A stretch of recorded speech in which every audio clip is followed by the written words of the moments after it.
Okay.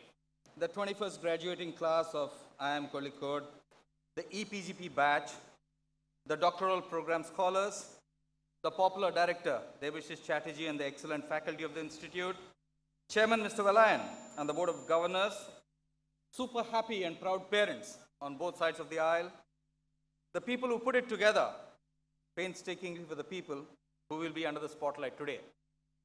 Calicut Management Association, my colleagues, Ronak and Rohan, who are outstanding hosts as they picked me this morning. And I also thought I'll bring a few people from my company, ABG. Just in case you guys didn't applaud, I thought at least they will applaud for me, okay?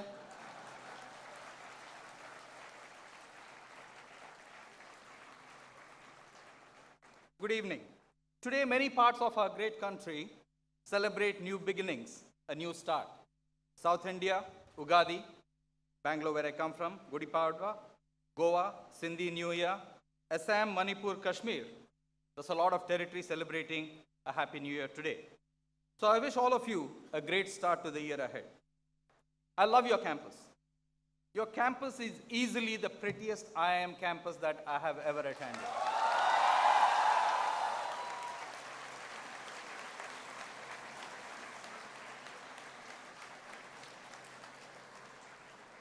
I came here last in 2010 when you had your annual day, and I'm still very impressed with the rapid progress you've made over the last decade, okay? So thank you for having me here. You have led a lot of innovation. You're one of the first campuses, or the first IIMs, to have many more women compared to any other IIM. That's a very unique thing that IIM Kozhikode did. I've been on many convocation dioceses, but today for the first time I saw a new innovation, which is an assembly line of Board of Governors giving away the degree. Okay, this has never happened in any other IIM that I've been to. Okay, seeing that. That's a great innovation, Prof, and you should continue with that. Okay, thank you for having me this evening for your convocation. The crux of my speech today is about choices. I'm going to discuss choices with you this evening. Life is made up of many choices. Choices define us through our life, and all of us want to make the right choices. I'm sure none of us who's here ever wants to make a wrong choice. Edwin Markham put it well when he said, choices are the hinges of destiny. I agree with him. Our lives hinge on some big choices we make. So when we think of choices, the first question we have is, on your mind, did I have a choice? So let me give you a simple example of a choice right in this room. The EPGP batch and the Cochin batch, they decided as a team to applaud their classmates. That was the choice they made. That's the choice. That's the choice the Australian cricket team taught the world. If any Australian scored a 50 or 100, the full team would come on the balcony to applaud him. That's the choice they made about 15 years ago. Today, every cricket team does it. So I hope that you truly applaud each other as you go through your careers. There are choices where you had a say, and there are choices where you did not have a say. You absolutely had no say on who your parents were going to be. Correct? Absolutely no say. You had absolutely no say in your name. You absolutely had no say in your mother tongue. But you adjusted, you came along, and you flourished. There are some choices which are taken collectively and not individually. And there are some choices where you are the person taking the call. I'm sure that the choice of the school you went to was not decided by you. I'm sure the choice to do an MBA would also have been a family decision. And in some cases, the choice of whom you're going to marry will be a family decision. On the other hand, the courses you took at this great institute were by and large a personal choice, your choice. Today, you can be either sad or happy. You can be sad that you're going to miss this great institute after 2 years of being home. On the other hand, you have a choice to be happy to say, there's this big wide world out there, and I will do my very best in that world. So both choices are available to you.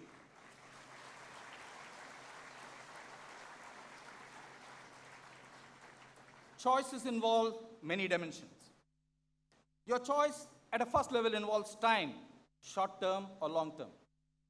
instant gratification or long-term delayed gain. They involve anticipation. Should I be proactive? Should I be reactive? They involve mistakes. Do you repeat a mistake or learn from it and avoid it? They involve confidence. Are you overconfident, what people call heuristics, or underconfident and second-guessing yourself all the time? All of those dimensions go into making a choice. Discussing mistakes, there is a saying in world cricket that you can't get Sachin Tendulkar out with the same ball that got him out once. Because the genius goes back and says, what mistake did I make? Let me learn. That same ball will not get me out again. Sachin's a great example of choices. He decided to choose to be the best batsman in the world. He gave up captaincy. He decided to put the country ahead of everything he did in every single innings and every single match. That's a personal, deep choice he made, and the country benefited from it. Your choices tend to go the right way when you know yourself, when you are self-aware, and you get good at analyzing your environment. Your environment will change significantly in the next few weeks as you leave this great institute. At the institute, many decisions were made for you by the institute. But when you step out tomorrow morning, many decisions have to be made by you for yourself. Choices are about options, and choices are about sacrifice, especially when faced with seemingly attractive choices. Choices are about deciding one way or the other and realizing that you can't have both. Nowhere in the world can you say, I can have both decisions at the same time. You have to make a choice. So, you do not realize that you make close to 1,000 decisions every day. 1,000. So you're making big decisions and small decisions. You're making bad decisions and good decisions, all on the same day. Good decisions are smart, healthy, and positive ones. Bad decisions are stupid, unhealthy, arrogant, and negative. Let's look at a combination of the good and bad, small and big decisions. Let us start with big, bad decisions. A big, bad decision, if you are not careful and sensible, could be about marriage, the choice of a life partner. This is a very big decision, and you must think through this very, very carefully. As you go through the ups and downs of life, the only person by your side right through those ups and downs will be your spouse. And it's absolutely important that you have the best person who understands you by your side through those ups and downs. Another big bad decision could be taking on too much debt. This is a case of chasing hurried aspiration. Good things will come to you. Have a bit of patience. You don't need to be in debt up to your eyebrows. High debt, which is a bad decision, leads to other big bad decisions. That's what I've seen. Another big bad decision could be when to have a child. Are you ready to be a parent? A child needs a lot from his parents. There is a maturity needed to be a parent. You have to give your child quality time. Please ask your parents, they'll tell you that. So a bad decision in my book is one where the returns are way below the risks. The risks are way above, the returns are way below. And invariably, even a good decision sometimes becomes a bad one due to timing, and you have to watch out for that. Let us look at the next box now, the small bad decisions. We tend to overlook them in our careers. The first small bad decision you can make involves money, spending more than you earn. That's a small bad decision. It will not impact you immediately, but it will surely impact you in the long term. Okay? Remember, neither life nor a career is a credit card. Neither life nor a career is a credit card. You can't borrow both. The second small bad decision you can make is about food. It is binging on fast food. Before you realize it, you are a calorie addict, and you'll be many kilograms overweight and buying the next set of clothes every new year. That's what will happen to you if you binge. The third small bad decision is about the choice on learning. When you prioritize movies and television over learning. This one is difficult since you have to make a big shift from being taught by someone else to learning something by yourself. That's a very big shift. Not an easy shift people are able to take. The last small bad decision is hanging around in a job that you don't like, but you're too lazy to make a change. You develop a lethargy and continue to coast day to day. This situation is a career derailer, and you will lose your edge very quickly when you are in such a situation.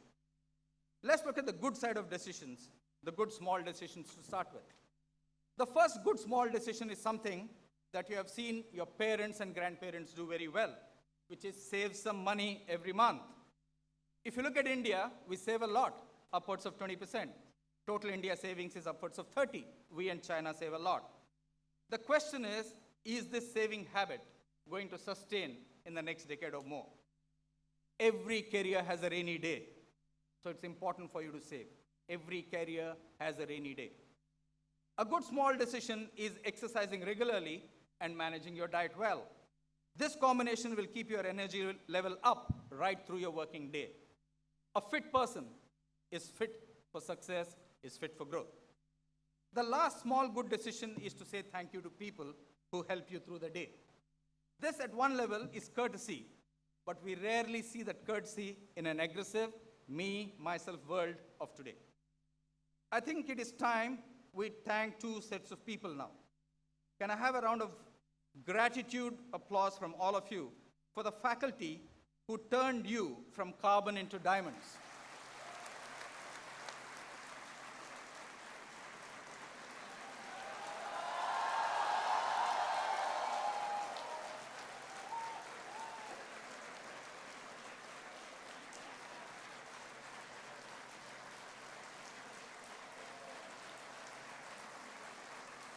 Thank you.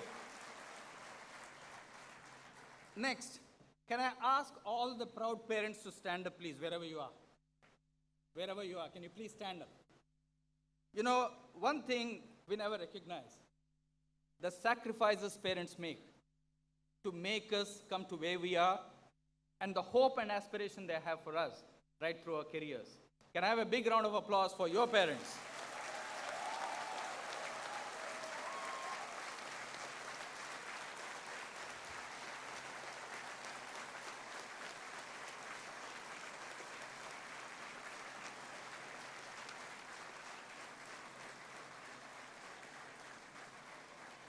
Thank you.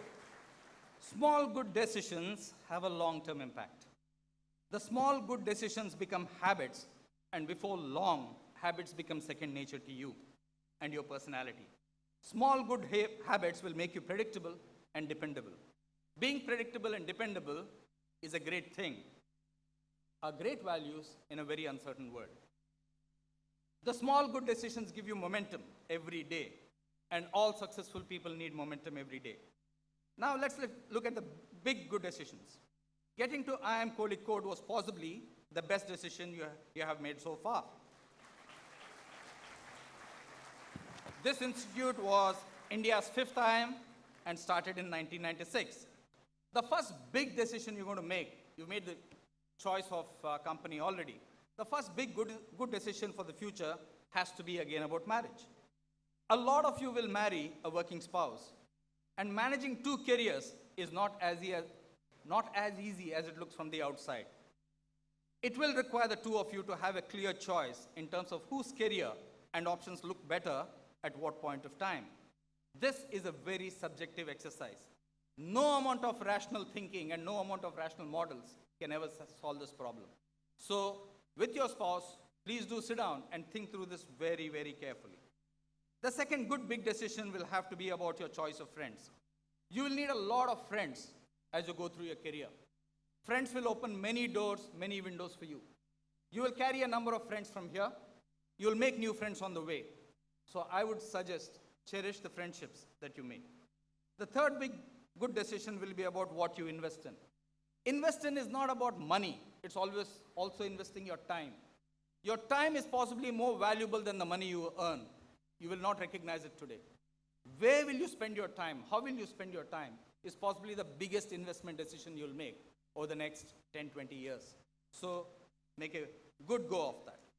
I've made many choices in my life. Some good, some not so good. I went to IIM Calcutta because most of my friends were going there. You know, what a reason to go. Okay?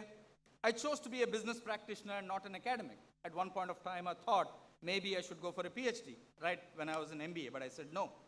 I chose to be a business practitioner, as I mentioned. I chose to work in India and not outside. I chose to be a leader and not a bystander. I chose to be a giver and not a taker. I made choices. Some of them right, worked out well.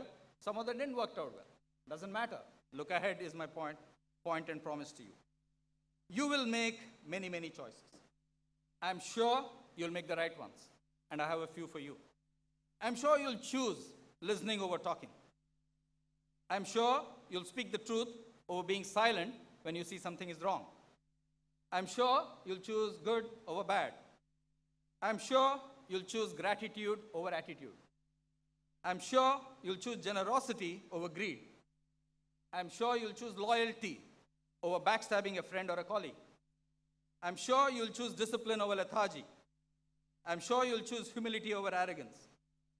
My young graduating friends, when you choose listening, being good, generosity, loyalty, discipline, humility, gratitude, and telling the truth, you will make everyone assembled here very, very proud of you. And more important, you'll make a name for yourself in society. People will say, we always knew this person was special. We always knew this person would make it. So, to end, you had very little choice of where you started. That's my submission to you. But the choices you make are in your hand. You have every right to end your journey in the best possible manner. That choice is entirely in your hands. And it requests you to ask yourself, how good can you be? What's the very best that you can be every day that you come to work or every day that you're at home? The choice, I submit to you, is yours to make. So thank you very much, graduating batch, and all the very best. Thank you for having me here.